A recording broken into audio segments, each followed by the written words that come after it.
오늘 본문은 예레미야 선지자가 주전 605년에 유다의 언약 백성들에게 선포한 주님의 말씀입니다.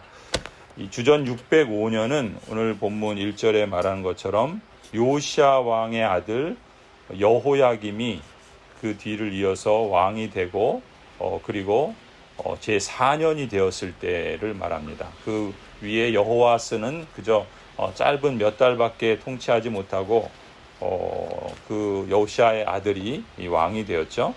그때는 또한 바빌로니아 왕 느부갓네살이 이제 통치를 시작한 원년이기도 했습니다. 이 605년이 중요한 것은 이 느부갓네살 왕이 이제 유프라테스 강이죠. 그 바벨론 지역의 북쪽에 있는 유프라테스 강 근처에 갈그미스라고 하는 곳에서 이집트와 전쟁을 벌입니다. 당시에 이집트는 가장 큰 제국이었고 또 이집트가 사실 이 고대 근동의 패권을 차지하고 있을 때였습니다. 그런데 이 느부갓네살이 왕이 되면서 그 이집트와 전쟁을 벌였고 갈그미스 전투를 통해서 큰 승리를 거두게 됩니다.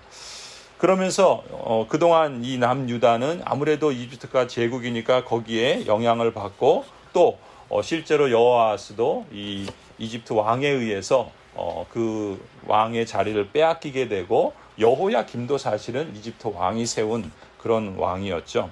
이렇게 이집트의 그 지배를 받으면서 사실상 그렇게 흘러가고 있을 때 이 느부갓네살이라고 하는 바벨로니아의 새 왕이 그 이집트를 깨트린 것입니다. 그러니까 자연스럽게 유다도 이 바벨론의 영향을 받게 되겠죠. 실제로 이 느부갓네살 왕은 이집트만 공격한 것이 아니라 이 이집트의 영향 아래 있던 남유다도 공격해서 유다 귀족들을 포로로 끌고 갑니다. 이러한 역사적인 위기 가운데서 하나님께서 말씀하신 것이 오늘 본문이에요. 1절 2절을 보시면 요시아의 아들 유다왕 여호야김 제4년 곧 바빌로니아 왕 느부갓네살 원년에 예레미야는 온 유다 백성에게 일러줄 말씀을 받았다. 예언자 예레미야는 이 말씀을 온 유다 백성과 예루살렘 주민에게 전하였다.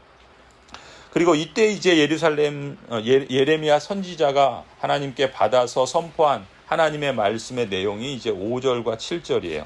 주님께서는 예언자들을 시켜 여러분에게 이렇게 말씀하셨습니다. 너희는 각기 자신의 악한 삶과 온갖 악행을 그치고 어서 돌아오너라. 그러면 나 주가 너희와 너희 조상에게 준 땅에서 너희가 길이길이 살 것이다. 또 너희는 다른 신들을 쫓아다니며 섬기거나 경배하지도 말고 손으로 만든 우상을 섬겨서 나의 분노를 격발시키지도 말아라. 그러면 나도 너희에게 재앙을 내리지 않겠다고 하였다. 그런데도 너희는 나 주의 말을 듣지 않았고 오히려 손으로 만든 우상을 섬겨서 나 주를 경노케 하였으며 너희는 재앙을 당하고 말았다 하셨습니다. 지금 이미 하나님께서는 여러 선지자를 통해서 하나님의 말씀을 선포했던 것이죠. 자기 자신의 소견에 옳은 대로 행하려고 하지 말고 하나님이 기뻐하시는 뜻을 구하고 그 뜻을 행하라. 죄를 범하였으면 그 악한 삶과 온갖 악행을 그치고 하나님께 돌아와라. 그러면 하나님께서 허락하신 이 약속의 땅에서 길이길이 살 것이다. 다른 신들을 쫓아다니면서 섬기지 말고 경배하지 말고 우상을 자신이 만든 그 우상을 쫓아다니며 그것을 행하여서 하나님의 분노를 격발시키지 말아라. 하나님께서 그러면 너희에게 재앙을 내리지 않으실 것이다. 계속해서 이 말씀을 선포하신 거예요. 그런데도 유다의 언약 백성들은 하나님의 말씀을 듣지 않습니다. 듣는 것 같지만 한쪽으로 흘려들어요. 그래서 자기의 주장을 계속해서 펼쳐나갈 뿐입니다. 그래서 하나님께서 경노하셨고 또 그 언약 백성들에게 재앙을 내리셨던 것이죠. 사실상 하나님은 오래 참으시면서 끊임없이 회복과 구원의 길을 말씀하셨습니다. 예레미야 선지자만이 아니에요. 여러 선지자들을 보내셔서 말씀하셨습니다. 오늘 본문에 보는 것처럼 예레미야의 선지자의 경우만 해도 자그마치 23년 동안이나 같은 말씀을 계속해서 반복했어요. 같은 말씀을 하면은 그것을 더 이상 안 듣게 되는 것일까요? 이 남유다의 언약 백성들이 그랬던 거예요. 예레미야의 선지자도 하나님께 받은 말씀을 열심히 전했습니다. 하지만 남유다의 언약 백성들은 한결같이 말씀을 들으려고 하지 않았어요. 귀를 기울이지도 않게 되는 그런 형편에 이르게 됩니다. 3절 4절이에요. 아몬의 아들 요시아가 유다 왕이 되어 13년이 되던 해부터 오늘에 이르기까지 23년 동안 주님께서 나에게 계속하여 말씀하셨고 나는 그것을 여러분에게 열심히 전하였으나 여러분은 그 말을 전혀 듣지 않았습니다.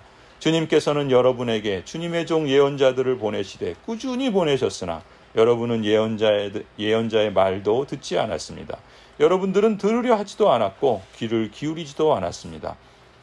오히려 유다의 언약 백성들은 들으려 하지도 않고 귀를 기울이지도 않았을 뿐만 아니라 악을 행하는 데 빨랐어요. 더 많은 우상을 만들고 섬기고 주 여호와 하나님을 결국 경록해 하시죠.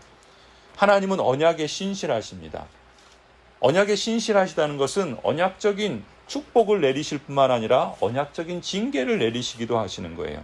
언약을 깨뜨리고 반역한 유다의 언약 백성들에게 하나님께서는 약속하신 대로 신실하게 언약적 징계와 심판을 내리시겠다고 말씀하십니다. 그게 8절에서 11절이에요. 그래도 듣지 않으니 이제 만군의 주님께서 이렇게 말씀하십니다. 너희가 나의 말을 듣지 않았기 때문에 내가 나의 종 바빌로니아 왕 느부갓네살을 시켜서 북녘의 모든 민족을 데려오겠다. 지금 바빌로니아 왕 느부갓네살은 누굽니까? 이방 민족이고 또 아주 포악한 왕이에요. 그런 왕을 하나님께서 뭐라고 부르시냐면 9절에 나의 종이라고 말씀하십니다. 하나님의 언약적 심판과 재앙을 내리시기 위해서 하나님께서 악한 왕도 친히 다스리시고 또 섭리하시는 것을 볼 수 있어요. 계속해서 9절에 말합니다. 나 주의 말이다. 내가 이렇게 그들을 데려다가 이 땅과 그 주민을 함께 치게 하며 그 주위의 모든 민족을 치게 하겠다. 내가 그들을 완전히 진멸시켜 영원히 놀라움과 빈정거림과 조롱거리가 되게 하고 이 땅을 영원한 폐허더미로 만들겠다. 내가 그들에게서 흥겨워하는 소리와 기뻐하는 소리, 즐거워하는 신랑 신부의 목소리, 맷돌질하는 소리, 등불빛을 모두 사라지게 하겠다. 이 땅은 깡그리 끔찍한 폐허가 되고 이 땅에 살던 민족은 70년 동안 바벨로니아 왕을 섬길 것이다. 이 하나님의 징계와 심판 역시도 신이 약속하신 언약에 충성하시는 하나님의 신실하심을 드러내는 것입니다. 징계와 심판을 통해서 드러내시는 하나님의 계획과 뜻은 무엇이겠습니까? 단지 재앙을 내리시는 것이 목적이 아니에요. 하나님의 택하신 거룩한 백성들을 세상의 죄악이라는 불 가운데에서 그들을 온전하고 거룩하게 연단하시고 정련하시는 은혜로우신 섭리인 것입니다. 이러한 하나님의 의도를 예레미야 29장에 가면 이렇게 명백하게 선언하시죠. 11절에 너희를 두고 계획하고 있는 일들은 오직 나만이 알고 있다. 내가 너희를 두고 계획하고 있는 일들은 재앙이 아니라 번영이다. 너희에게 미래에 대한 희망을 주려는 것이다. 나 주의 말이다. 그러니까 하나님께서는 언약에 신실하셔서 이처럼 불로 연단하고 정화시키는 이러한 재앙을 통해서 하나님의 그 언약을 이루어 가시는 거예요.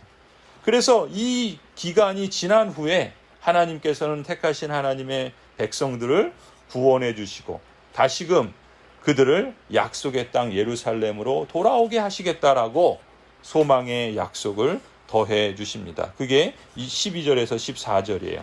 이렇게 70년이란 기한이 다 차면 내가 바벨로니아 왕과 그 민족과 바벨로니아 땅의 죄를 벌하며 그것을 영원한 황무지로 만들어버리겠다. 나 주의 말이다.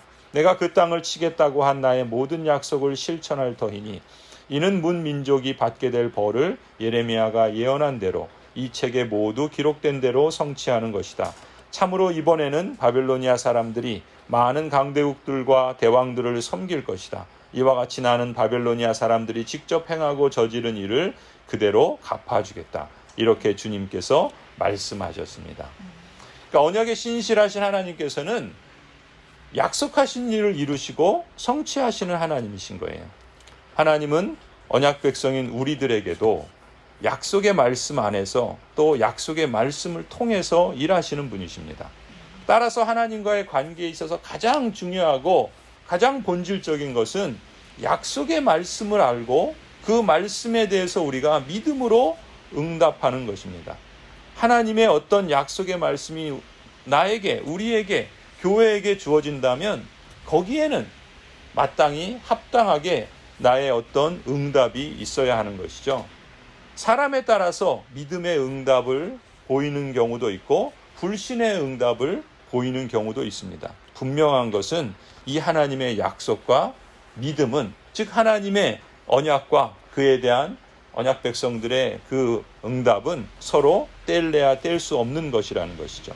약속이 없다면 믿음이라는 게 있을 수 없겠죠. 반대로 믿음이 부족하다면 약속은 아무 소용이 없는 거예요. 곧 무용지물이요 그림의 떡이 됩니다.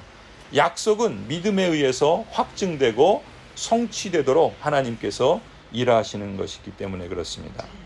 오늘 이 심판과 구원의 말씀을 주신 때가 주전 605년이라고 했죠.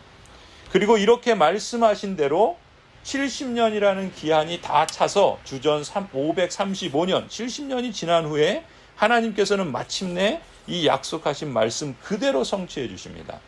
바벨론의 포로로 끌려갔던 언약 백성들의 후손들 가운데 49,897명이 역시 포로로 끌려갔던 왕 여호야김의 후손인 수룹바벨을 중심으로 해서 하나님께서는 다시 예루살렘으로 돌아오게 하세요. 놀라운 하나님의 역사이시죠. 언약에 신실하신 하나님이신 거예요.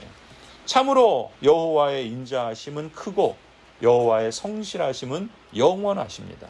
하나님의 오래 참으심과 신실하심에 우리는 감사로 반응하고 반복해서 말씀하실 때 귀를 기울여야 합니다.